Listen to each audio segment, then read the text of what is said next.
এই 6টি বৈশিষ্ট্য এবং এই 6টি গুণ যাদের মধ্যে থাকবে, আল্লাহ রাব্বুল আলামিন তাদের জন্য ওয়াদা করেছেন যে এই লোকগুলোকে আল্লাহ তাআলা মাগফিরাত এবং ক্ষমার ঘোষণা দিবেন। তাদের জন্য আল্লাহর তরফ থেকে কি থাকবে? তাদের প্রতিদান থাকবে, আল্লাহর কাছ থেকে তারা ক্ষমা পাবে, মাগফিরাত লাভ করবে, তাদের জীবনের ভুল ত্রুটি আল্লাহ তাআলা মাফ করে দিবেন। আর তাদেরকে আল্লাহ রাব্বুল আলামিন ইমানদারের সবচেয়ে বড় কাঙ্ক্ষিত টার্গেট এবং লক্ষ্য জান্নাত দান করবেন ইনশাআল্লাহ। কোন সেই 6টি গুণ, যে গুণ একজন মুত্তাকি মানুষের মধ্যে অবশ্যই থাকতে হবে, এবং এই গুণগুলো আমাদেরকে কিয়ামতের ভয়াবহতম দিনে আল্লাহর কাছ থেকে মাগফিরাত এনে দিবে এবং জান্নাত নিশ্চিত করে দিবে। জানা দরকার আছে না নাই? আসুন আমরা সেই 6টি গুণের সাথে পরিচিত হই। যদিও মুত্তাকিদের প্রায় 40টিরও বেশি গুণের কথা কোরআনে আল্লাহ তাআলা আলোকপাত করেছেন। নবী করিম সাল্লাল্লাহু আলাইহি সাল্লামের বহু হাদিসে মুত্তাকিদের বহু গুণের কথা আলোকপাত হয়েছে। সেগুলো নিয়ে একটি দীর্ঘ আলোচনায় আমরা চেষ্টা করেছি মুত্তাকিদের কোরআন হাদিসে যতগুলো গুণ বলেছে সে সবগুলোকে একত্র করার। আজকে শুধুমাত্র আমরা সূরা আলে ইমরানের 133 থেকে 36 আয়াতগুলোর মাধ্যমে এখান থেকে মুত্তাকিদের 6টি বিশেষ গুণের কথা উল্লেখ করব। এই গুণগুলো যদি আপনার মধ্যে থাকে তো আল্লাহর শুকর আদায় করবেন, আর যদি না থাকে এই মজলিসে বসে এইখানেই মনে মনে নিয়ত করবেন যে আল্লাহর কোরআনে একটা গুণের কথা বলা আছে অথচ আমার মধ্যে নাই, আমি কেমন মুসলমান। অতএব এই মজলিস থেকে নিয়ত করবেন, তাহলে এই গুণটা আমাকে অর্জন করতে হবে ইনশাআল্লাহ। আল্লাহ তাআলা আমাদের সবাইকে এই গুণগুলো অর্জন করে যাওয়ার তৌফিক দান করুন। মোহতারাম হাজরিন, আল্লাহ রাব্বুল আলামিন বলেছেন ওয়াসারিউ ইলা মাগফিরাতিন মির রাব্বিকুম ওয়া জান্নাতিন আরদুহা কাআরদিস সামাওয়াতি ওয়াল আরদ। তোমরা আল্লাহর মাগফিরাতের দিকে দৌড়াও, প্রতিযোগিতা করো, অগ্রসর হও এবং জান্নাতের দিকে অগ্রসর হও, যে জান্নাতের প্রস্থ এই নবমণ্ডল এবং ভূমণ্ডল সমূহের যে দূরত্ব আছে, এ দুইয়ের মধ্যে যত পার্থক্য আছে এরকম, সেই জান্নাতের দিকে তোমরা দৌড়াও, প্রতিযোগিতা করো, সেদিকে অগ্রসর হও, মুসারাআ করো। আল্লাহর মাগফিরাত এবং জান্নাতের দিকে তোমরা অগ্রসর হও, সেদিকে অগ্রসর হও, সেদিকে আগাও। যেই জান্নাত আল্লাহ তৈরি করেছেন উইদ্দাত লিল মুত্তাকিন, মুত্তাকিদের জন্য। জান্নাত কাদের জন্য তৈরি হয়েছে ভাই? মুত্তাকিদের জন্য। নামে মাত্র মুসলমান, তাকওয়া তাহারাতের নামগন্ধ নাই, জান্নাত তাদের জন্য তৈরি হয় নাই ভাই। জান্নাত তৈরি হয়েছে আল্লাহর সেসব বান্দাদের জন্য যারা শুধু নামে মুসলমান না, যারা মুসলমানের মধ্যে আফার ক্লাসের মুসলমান, যারা মুত্তাকি। আল্লাহ তাআলা আমাদের সবাইকে মুত্তাকি হওয়ার তৌফিক দান করুন। ভাইরা আমার, মুত্তাকি হওয়ার চেষ্টা করব তো ইনশাআল্লাহ। আসুন মুত্তাকিদের বৈশিষ্ট্য জেনে নেই। কি তাদের বৈশিষ্ট্য? 1 নম্বরের বৈশিষ্ট্য আল্লাহ তাআলা বলছেন আল্লাযীনা ইউনফিকুনা ফিস সাররাই ওয়াদ দাররা। 1 নম্বরের বৈশিষ্ট্য হলো তারা সুখে দুঃখে, যখন তাদের সচ্ছলতা থাকে তখন, আবার যখন টাকা পয়সার টানাটানি থাকে তখন, সব সময় তারা আল্লাহকে খুশি করার জন্য যে জায়গায় দান করলে আল্লাহ খুশি হবেন, ভালো কাজে, অসহায় মানুষের সেবায়, মসজিদ মাদ্রাসায়, কল্যাণমূলক কাজে, সাদকায়ে জারিয়ায়, যে কোনো ভালো কাজে আল্লাহকে খুশি করার জন্য দান করে। দুনিয়ার মানুষের জন্য কাছে বাহবা পাওয়ার জন্য না, দান কার জন্য হবে? আল্লাহকে খুশি করার জন্য। এমনকি আরশের নিচে ছায়া পাওয়া মানুষগুলোর মধ্যে থেকে 7 শ্রেণী মানুষের ভিতরে 1 শ্রেণী হলো যারা দান করে, এমন ভাবে দান করে যে তারা এক হাতে দান করে, অন্য হাতও টের পায় না। আর আমাদের তো আজকাল আল্লাহ তাআলা কোনো ভালো কাজ করার তৌফিক দিলে, একটু দানের তৌফিক দিলে, আমরা নাম বলতে বলতে, প্রকাশ করতে করতে, নাম ফুটাইতে ফুটাইতে, জাহির করতে করতে ওইটার সওয়াবের আর কিছুই বাকি থাকে না, বরং সেটা শিরকে আসগরের গুনাহে লিপ্ত হয়ে যেতে হয় রিয়া করার কারণে। মোহতারাম হাজরিন, এই জন্য মুত্তাকিদের 1 নম্বরের বৈশিষ্ট্য হলো সচ্ছলতায় অনেকে দান করে, কিন্তু আল্লাহর এই মুত্তাকি বান্দারা শুধু সচ্ছল থাকলেই দান করবে না, দিনকাল যখন একটু খারাপ যায়, কেনা বেচা দোকানে একটু কম হয়, তখনও সে অকাতরে দেয়, দিতে থাকে, কোনো কার্পণ্য করে না। তাহলে এই বৈশিষ্ট্যটা আমাদের, যার মধ্যে যতটুকু ঘাটতি আছে, এই মাহফিল থেকে, মজলিস থেকে আসুন মনে মনে নিয়ত করে নেই যে ইনশাআল্লাহ এখন থেকে আল্লাহ তাআলা আমাকে যতটুকু তৌফিক দিবেন ওখান থেকে আমি কিছু আল্লাহর রাস্তায় দান করব, আল্লাহকে খুশি করবার জন্য দিব। এবং যখন আমদানি ইনকাম অনেক ভালো তখনও দিব, যখন ইনকাম নাই একেবারে টানাটানি আছে ওখান থেকে একটু বাঁচিয়ে হলেও দিব। কারণ আল্লাহ তাআলা আমার দানের পরিমাণ দেখবেন না, আল্লাহ দেখবেন আমার সামর্থ্যের তুলনায় আমি কতটুকু করলাম। ঠিক না বে ঠিক? ভাইরা আমার, সাহাবা একরাম যা দান করেছেন রাদিয়াল্লাহু তাআলা আনহুম আজমাইন, তারা যা দান করেছেন, আজকের যুগে এমন বহু লোক বাংলাদেশে আছে, পৃথিবীতে অনেক দানবীর আছে যারা এত কোটি কোটি টাকা, মিলিয়ন মিলিয়ন বিলিয়ন বিলিয়ন টাকা আল্লাহর রাস্তায় দান করে, দিনের কাজে দিয়ে দেয়, মানুষের সেবায় দান করে, হয়তো ইখলাসের সাথেও দান করে। পরিমাণ এত বেশি যে সব সাহাবী মিলেও এত টাকা দান করার সুযোগ পান নাই। কথা বুঝেন নাই? সাহাবীদের যুগে এত সহায় সম্পদ তো ছিল না।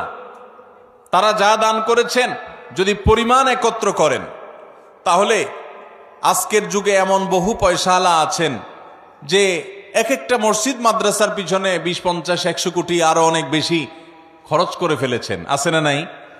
দেখা যাবে যে সাহাবা একরাম সবাই মিলে যা দান করছেন সেগুলোর বাজার মূল্য বের করলে এরকম একজনের দানের সমানও হবে না।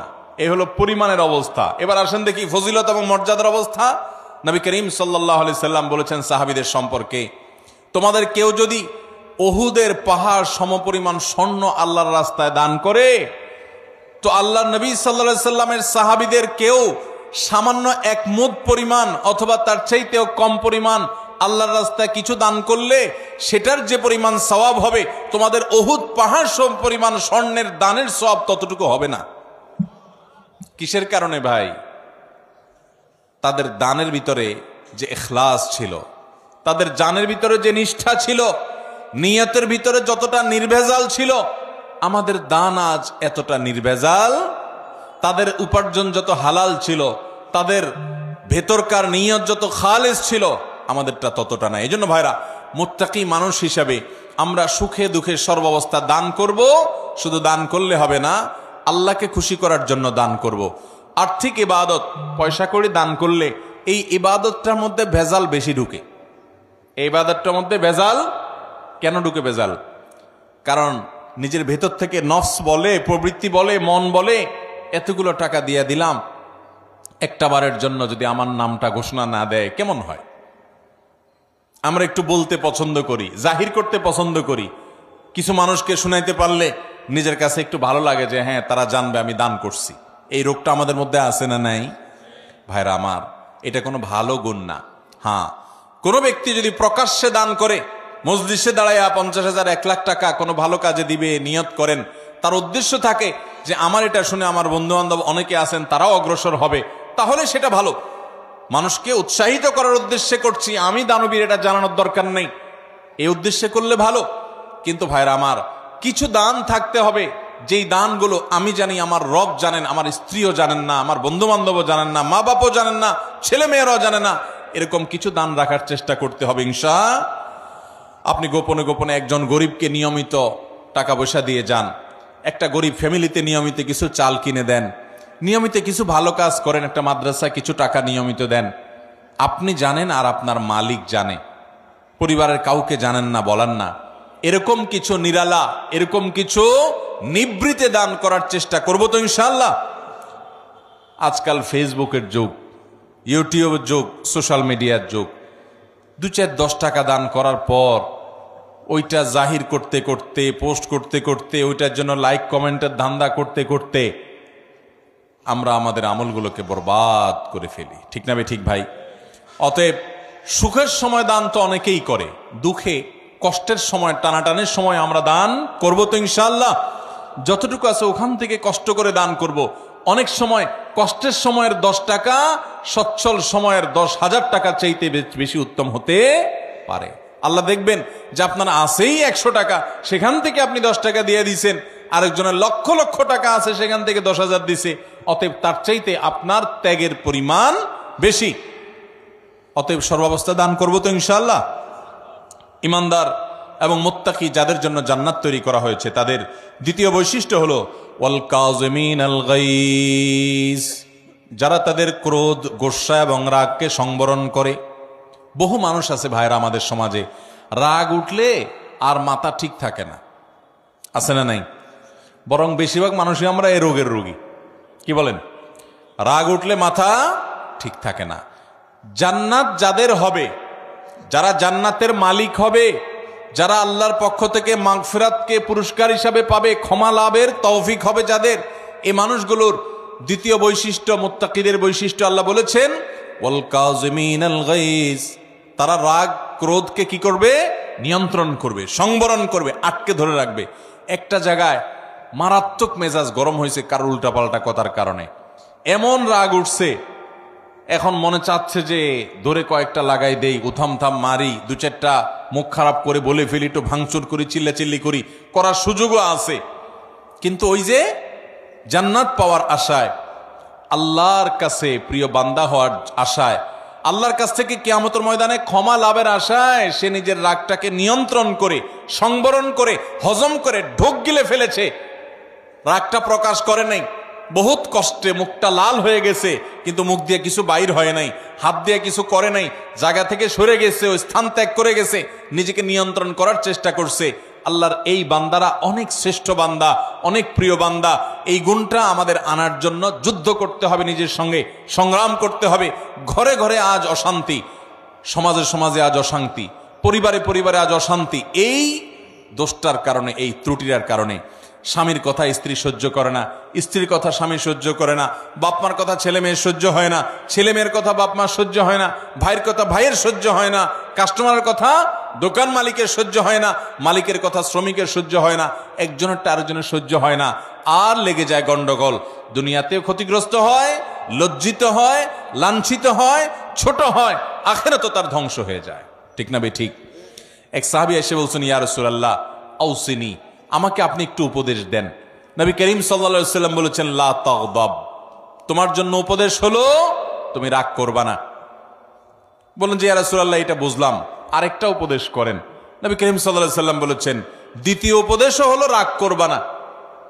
বলে ইয়া রাসূলুল্লাহ বুঝলাম, আরেকটা করেন। নবী করিম সাল্লাল্লাহু আলাইহি ওয়াসাল্লাম বলেছেন, লা তাগদাব, তৃতীয় উপদেশও তোমার জন্য একটাই, যে রাগ করবা না। এরপর নবী করিম সাল্লাল্লাহু আলাইহি ওয়াসাল্লাম বলেছেন একবার, লা তাগদাব ওয়ালাকাল জান্নাহ, রাগ করবা না, জান্নাত তোমার হবে। রাগ করবা না, জান্নাত তোমার হবে। বদরাগী বদমেজাজি ভাইরা বোনেরা আমার, নিজেকে নিয়ন্ত্রণ করার চেষ্টা করব তো ইনশাআল্লাহ। মনে রাখবেন, রাগ আসলো আর ছেড়ে দিলেন যেখানে সেখানে, মাত্রা জ্ঞান রাখলেন না।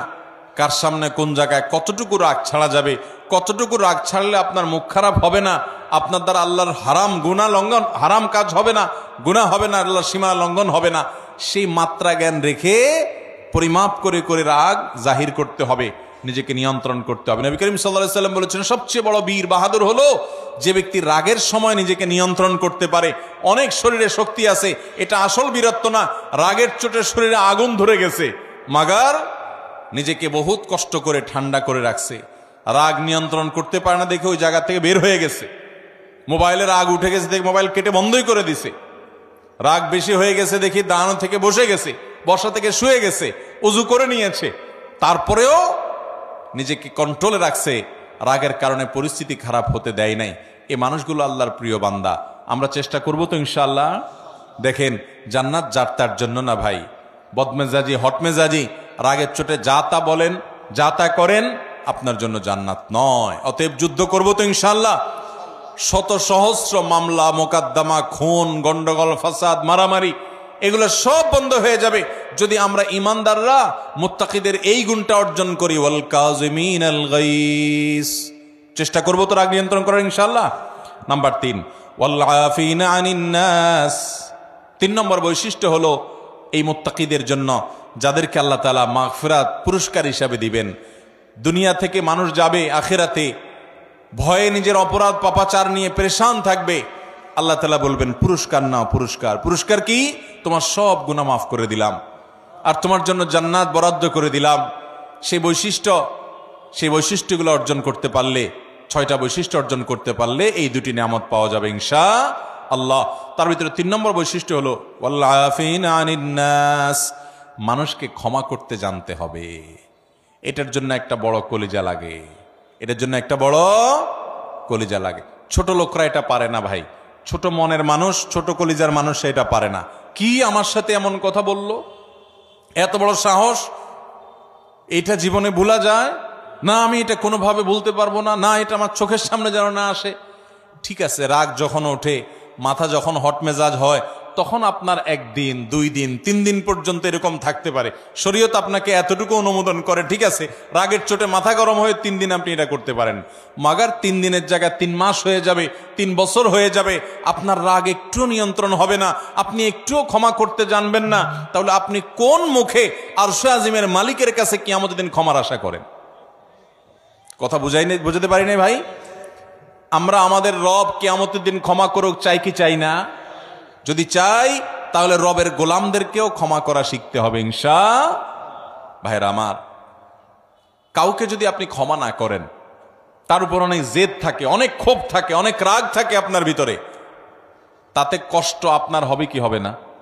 আরেকজনের প্রতি জেদ, ক্ষোভ, রাগের কারণে ভিতরে নিজের জ্বালা পোড়া হয় না, কষ্ট হয় না?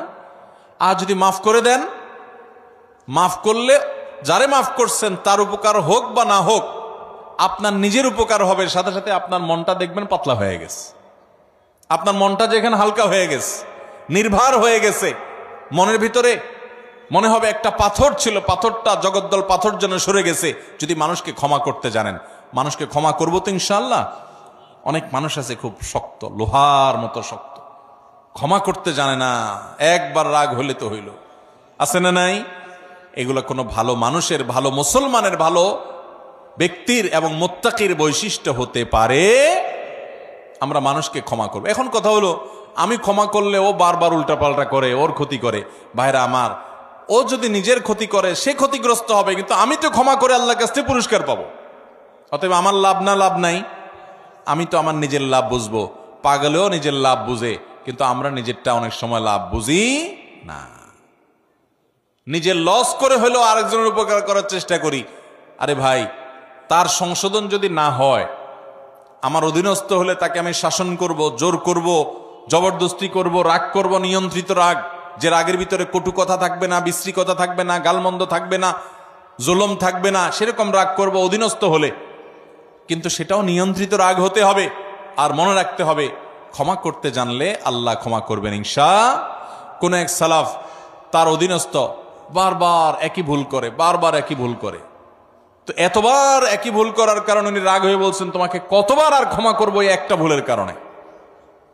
তখন সে কানে কানে ওনাকে বলছেন, কিয়ামতের ময়দানে আল্লাহর কাছে দুনিয়াতে একই পাপ যতবার করার পরও মাপের আশা রাখেন, আমাকে ততবার করলেই হবে।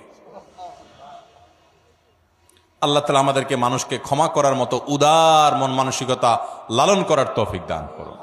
তাহলে মুত্তাকিদের 3 নম্বর বৈশিষ্ট্য হলো ওয়াল আফিনা আনিন নাস, যারা মানুষকে ক্ষমা করে। 4 নম্বর হলো ওয়াল্লাহু ইউহিব্বুল মুহসিনিন, আল্লাহ তাআলা ইহসানকারীদেরকে ভালোবাসেন। অর্থাৎ এটাও মুত্তাকিদের একটা বৈশিষ্ট্য হবে যে তারা ইহসান করবে। ইহসান মানে যে কোনো ভালো কাজ করবে, আল্লাহর বান্দাদের প্রতি অনুগ্রহ করবে, পরোপকারী হবে, মানুষের উপকার করবে। ভাইরা আমার, ডক্টর খন্দকার আব্দুল্লাহ জাহাঙ্গীর রাহিমাহুল্লাহ এদেশে ক্ষণজন্ম একজন আলেমে দ্বীন ছিলেন, ইসলাম বিশ্ববিদ্যালয় কুষ্টিয়ার হাদিসের প্রফেসর ছিলেন, বহু গ্রন্থ এর রচয়িতা ছিলেন।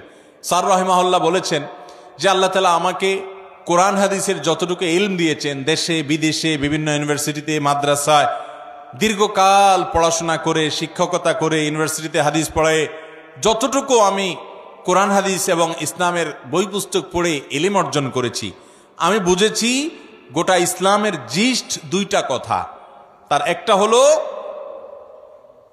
আল্লাহর প্রতি ঈমান আনার পর এবং আল্লাহর মৌলিক মোটা মোটা ফরজ বিধানগুলো মানার পর আল্লাহর জমিনে যে আমলটাতে আল্লাহ সবচেয়ে বেশি খুশি হন, সেটা হলো কোনো মানুষ যখন কোনো মানুষের উপকার করে।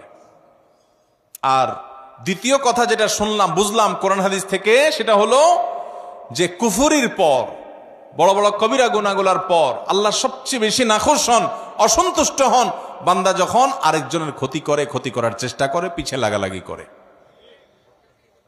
ভাইরা, এই রোগটা, মানুষের পিছে লাগার রোগটা আমাদের মধ্যে আছে না নাই? আছে।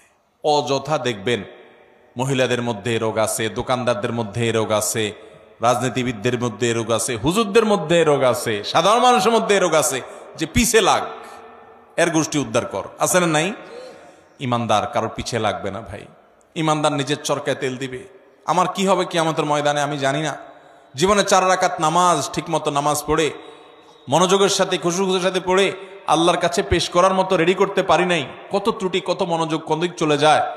সেখানে আমি সারা দুনিয়ার মানুষকে নিয়ে লাগবো, আমার নিজের কি হবে সেই চিন্তা করবে, সেই সাথে অন্যের ইসলাহ করব, মানুষের ক্ষতি করার উদ্দেশ্যে, ছিদ্র বের করার উদ্দেশ্যে, দোষ ধরার উদ্দেশ্যে পিছনে লাগালাগি করা, ধর্মের নামে, ইসলামের নামে আমরা অনেক সময় এক গ্রুপ আরেক গ্রুপের বিরুদ্ধে লাগি কি লাগি না ভাইরা, ফেসবুকে, সোশ্যাল মিডিয়াতে, অনলাইনে, অফলাইনে। তো ইমানদার এটা করবে না। ইমানদার পরোপকারী হবে, মানুষের কল্যাণকামী হবে, ইহসান করবে এবং যে কোনো ভালো কাজ পাইলেই সেটা করার চেষ্টা করবে। আল্লাহু ইউহিব্বুল মুহসিনিন। 5 নম্বর বৈশিষ্ট্য হলো والذين إذا فعلوا فاحشة أو ظلموا أنفسهم ذكروا الله। যারা কোন অশ্লীল, অন্যায়, জেনা, ব্যভিচার, অপরাধমূলক যে কোনো কর্মকাণ্ড, কোন একটা গুনাহের কাজ করে ফেলেছে, কারো গীবত করে ফেলেছে, কাউকে কষ্ট দিয়ে ফেলেছে বা কোন একটা গুনাহ করে ফেলেছে। والذين إذا فعلوا فاحشة أو ظلموا أنفسهم, অথবা নিজের প্রতি নিজে অবিচার করেছে। ভাইরা আমার, আমরা গুনাহ করলে কার ক্ষতি হয়? আল্লাহর ক্ষতি হয়। আল্লাহর কোনো হুকুম লঙ্ঘন করলে আল্লাহর ক্ষতি হয়। আল্লাহর কোনো ঠেকা আছে ভাই? আমরা দুনিয়ার সব মানুষ মিলে যদি একত্র হয়ে সবাই মিলে যদি হারামে চলে যাই, আল্লাহর কোনো লস আছে? আল্লাহর কোনো লস নাই।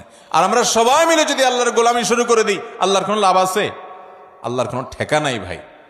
তো এই জন্য নিজে অপরাধ করে, পাপ করে যে নিজের প্রতি অবিচার করি, আও যালামু আনফুসাহুম, নিজের প্রতি যদি নিজে অবিচার করেন, অশ্লীল কাজে লিপ্ত হন, এরকম কোন কাজ করার পর যাকারুল্লাহ, আল্লাহর কথা স্মরণ হয়, রে আমার সৃষ্টিকর্তা আল্লাহ তো দেখছেন, তার কাছে তো জবাবদিহি করতে হবে, এটা মনে হওয়ার সঙ্গে সঙ্গে ফাস্তাগফারু লিযুনুবিহিম, সাথে সাথে ওই অপরাধের জন্য আল্লাহর কাছে মাপ চায়। ওমাইয়াগফিরুয যুনুবা ইল্লাল্লাহ, আর সে জানে আল্লাহ ছাড়া কেউ মাফ করতে পারবে না এই অপরাধ থেকে। এই জন্য সে আল্লাহর কাছে ওইভাবে কায় মনোবাক্যে মাপ চায়। এই বৈশিষ্ট্যটা থাকবে যাদের, মুত্তাকিদের, যে কোনো গুনাহ হলে মানুষ হিসাবে গুনাহ হয়ে যেতে পারে, যখনই গুনাহ হয়ে যাবে সাথে সাথে বিলম্ব না করে দ্রুততার সাথে আল্লাহর কাছে মাপ চাইবে। আল্লাহর কথা স্মরণ হবে, আরে আমি তো এটা করতে পারি না, ইমানদার হিসাবে, জান্নাত প্রত্যাশী মানুষ হিসাবে সে আল্লাহর কাছে মাপ চাবে। 6 নম্বর বৈশিষ্ট্য হলো ওয়ালাম ইউসিরু আলা মা ফাআলু ওয়া হুম ইয়ালামুন, এবং একটা পাপ একবার হয়ে গেলে নিজেকে নিজে সে ভৎসনা করে, রাগ করে, নিয়ন্ত্রণ করে, আর সে সেই অপরাধের ধারে কাছেও যায় না। একবার হয়ে গেছে, আল্লাহর কাছে মাপ চাইছে, আর যেন না হয় সেজন্য সে আপ্রাণ চেষ্টা করে। এটা হলো 6 নম্বরের বৈশিষ্ট্য।